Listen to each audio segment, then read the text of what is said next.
السلام عليكم خوتي. اليوم غادي نشارك معكم واحد الطريقة اللي خدمت معايا شخصيا باش نفتح حساب ايتسي بلا مشاكل وبلا سيسباند، وبطريقة آمنة شوية، خصوصا الناس اللي باغيين يخدموا طويل المدى، يعني باغيين يخدموا ليغال.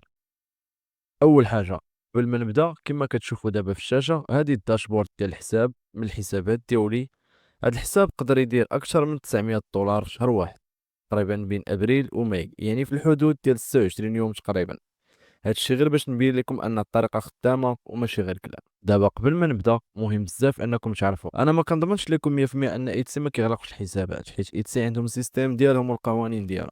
ولكن هاد الخطوات كتخلي الريسك قليل بزاف مقارنه مع الناس اللي كيدخلوا دغيا وكيبداو غير يخربقوا.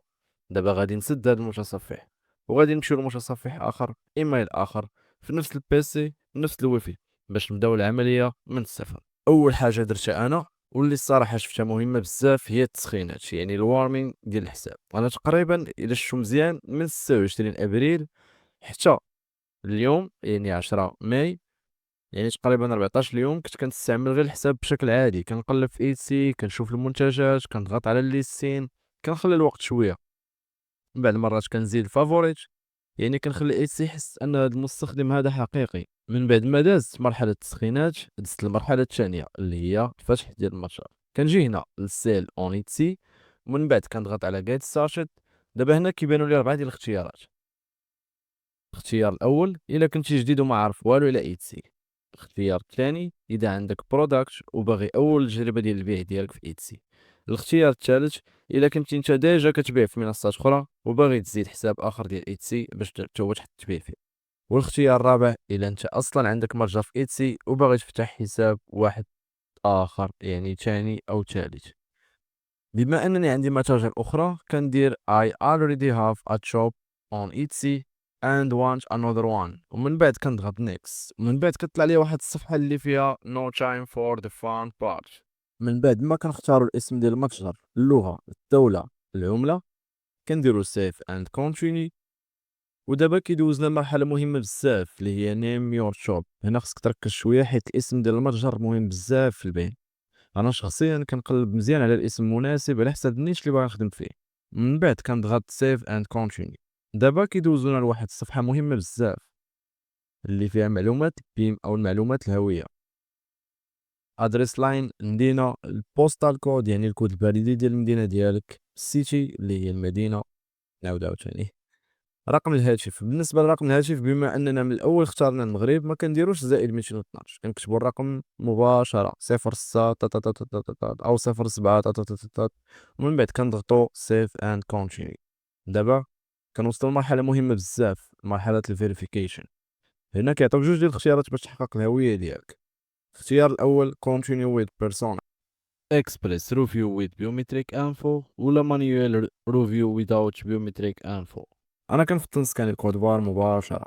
من بعد ما سكانيت الكود بار في الهاتف ديالي، كيدوزوني لواحد النافيغاتور، كيطلبوا مني صوره البطاقه الوطنيه لايف، يعني كندخلها، او بطاقه الاقامه، يعني خاص الوجه الامامي والوجه الخلفي احيانا.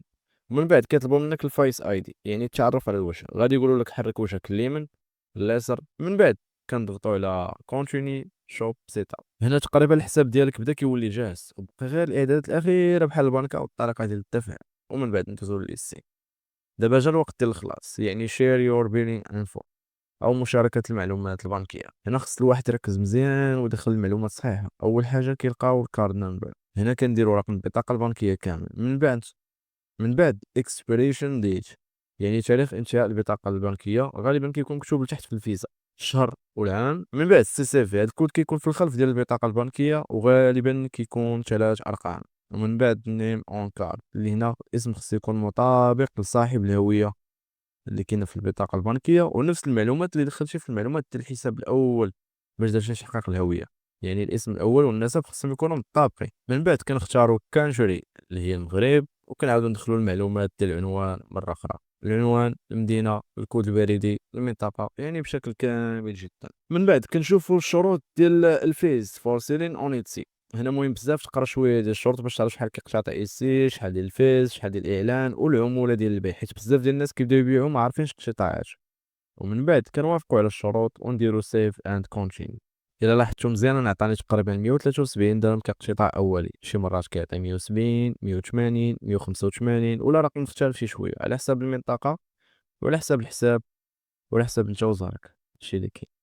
من بعد قلنا ما كنديرو ريفيو سيت اب اند كونتيني باش نراجع المعلومات كامله، ومن بعد كندير ابروف اند كونتيني. ودابا ايتسي كيبدا يدير البروسيسينغ، يعني كيحاول يقطع قطع الفري ديال التسجيل وفتح ديال المتجر.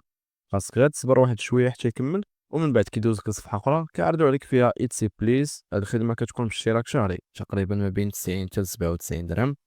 الصراحه انا في البدايه ما كنشوفش عندها شي ضروره كبيره، خصوصا اذا كنتي باقي مبتدئ. انا شخصيا كنختار I don't want this exclusive offer، ومن بعد كندير save and continue.